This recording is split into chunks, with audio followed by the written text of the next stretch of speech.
My name is Ross Jackson. I'm chairman of Gaia Trust Denmark and author of my recent book called Occupy World Street.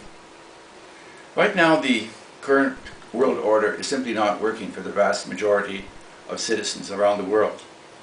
In fact, you could say that our world is falling apart, both economically, ecologically, and socially. People are crying out for change. We're on a suicidal path. And where are we going to find the leadership that's going to put us onto a more sustainable and humane path for the future?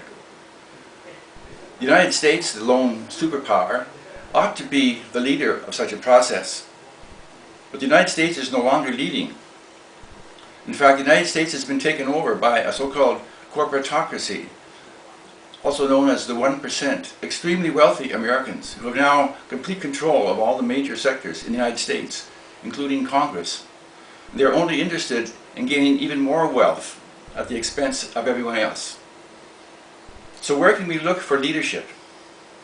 Well, in my book, Occupy World Street, I'm suggesting that the leadership could possibly come from some of the smaller nations who still have a certain degree of independence.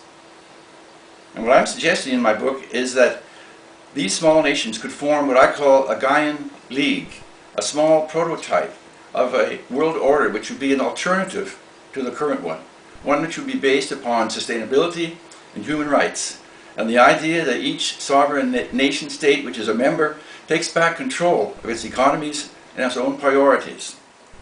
And once this is established on behalf of all citizens, the idea is that they would invite other nations to join if and when they're ready, and in fact put us on a new path of a new type of civilization which would actually, for the first time, actually work for everyone.